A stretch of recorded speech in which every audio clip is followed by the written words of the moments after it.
Good morning, everyone. It's a real honour to be with you here to speak at the first Afghanistan IGF meeting.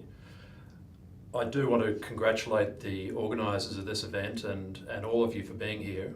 And I am sorry I couldn't be with you there in person, but I do hope to come back to Afghanistan again sometime soon, maybe for your next event. So I'm Paul Wilson from APNIC, the Asia Pacific Network Information Centre. We're the Regional Internet Address Registry for the Asia Pacific, which means that we allocate IP addresses, IPv4 and IPv6, to network providers throughout our region. And our region goes from the South Pacific Islands up into North Asia to Mongolia and down into South Asia and includes Afghanistan. And so in Afghanistan we've got 44 members these days out of our total of 6,000. It's not many yet, but it's growing, and so are the IP address allocations that we're making to networks in Afghanistan. So I'm very glad to report that to you. I'm here to talk about internet governance and the internet ecosystem, and in doing that I think it's really important to talk about the internet itself. Not only what the internet is in terms of its technology, but also how the internet actually works and how it's managed and what has made it so successful, because the success of the internet isn't just about the technology, about the what of the internet. It's as much about the how of the internet, how it's been developed and how it is maintained. So these are all elements of the success of the internet, and although many of them are kind of hidden to many users, it's not to say that they don't require work by a lot of people together in the frame of internet governance. It's a bit like water that comes out of your tap. In many countries, at least, you do expect clean and available running water, and you can rely on that without having to know anything about how it gets to you. So in the same way, there are certain essential things about the internet that we take for granted, even though in many places where the internet has been established and it has created huge wealth and success, there is not a need, as I say, to know exactly how it works. So I want to talk about these things as a preamble, hopefully a helpful preamble to your discussion about internet governance today. Now, the first thing is about the internet, that the internet is an open network. It was developed from the 1970s through the 1980s as an open platform on all levels. The standards, the software, the intellectual property, all of these were available to anyone who wanted to use them. And connection was encouraged. Firstly, that was either free or on a non-profit basis, but as the internet was commercialized, it was through open competition, which generally ensured the best price and performance for the users. So the internet actually has almost never involved monopolies or licenses or the artificial hurdles that go with those things. To put openness in another way, and this is important, the barrier to entry, as we call it, for the internet has always been low. It's been as low as possible to encourage and allow the network to grow. That's to allow people to join as users, consumers or producers of information, as technology developers or innovators, or as entrepreneurs and businesses. So there's an idea from the Internet Society actually of permissionless innovation, which expresses how the openness of the internet, how this low barrier to entry has allowed anyone, once they've entered, to do their own thing, to create and innovate almost without restraint. Back in the early days, the internet was hardly known to governments. Aside from the USA, very few governments actually invested in the internet or supported it in any real way. But the internet coincided with a trend towards liberalisation of telecommunications, which suited the internet very well because, again, in many places, it was more possible for internet startups to happen without the impediments, without needing the permission of anyone.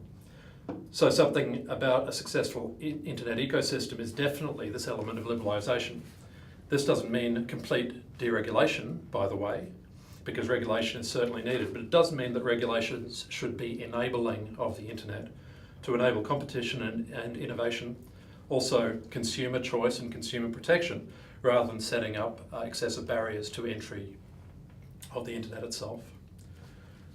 So the second point that we take for granted about the internet is its global nature. For a new user, it can seem kind of miraculous that you can talk as easily to someone on another continent as you can to your neighbour, but I can tell you it quickly becomes an assumption on today's internet, and one that we come to completely rely on. We know soon enough that on the internet we can communicate, transact, access information and applications on a global scale without needing to know what is at the other end. We don't need to know the location of that other end at all, the geographic, physical location that is, and let alone do we need to know about the different conditions or the pricing or the regulations that, that might possibly impinge on users in that other part of the network. So this freedom, this uniform connectedness is another critical assumption of the internet. And again, it actually takes work to maintain that. So at the technical level, for instance, organisations like APNIC work on management of IP addresses to ensure that those addresses are distributed fairly and can be reached globally. And also the DNS, the domain naming system, as you know, is something that needs to operate with complete reliability and predictability at a global level. These are issues of technical coordination and governance, which require coordinated work across a whole community of organisations, including APNIC, the other RIRs, and ICANN, and others. But there are other expectations of the global internet as well, that at a national and also a transnational level, the internet can enable free access and transit of information, even where other barriers might exist, for instance, in trade or travel. So as I said, governments haven't had much to do with the internet. So it's natural that regulations have come later, but what we need to maintain now is the fact that the internet has become reliable and valuable and needs to be carefully regulated to protect that value for everyone. The opposite of connectedness is fragmentation of the internet. And as you may have heard, the loss of integrity of the single internet through technical or regulatory mechanisms is what we call fragmentation. And it's something that we really need to avoid, particularly at the technical level of names and addresses. If fragmentation is allowed, it may be difficult or impossible to reverse later on. But also at the policy level, if we cut our population off from the global internet, or if we impose different or onerous conditions on them, then they can be left out or left behind while others enjoy the benefits. So the third and final point about the internet that I want to make, another point that we take for granted, is the feature of neutrality. Now, neutrality is a term that refers to the separation of the network infrastructure from the applications which run on it. It was never a question before the internet because there were plenty of other networks at that time, but they all came bundled with their own applications which didn't transport or talk to each other. So the separation of those applications was really actually meaningless. But with the internet, we suddenly had an open and global platform which was neutral by default, where every new service could be assumed to be globally accessible without needing anything extra at all for interconnection. So the internet's neutrality has lasted a long time, since those early days, as a sort of default condition. The word didn't exist before the internet came along to enable it.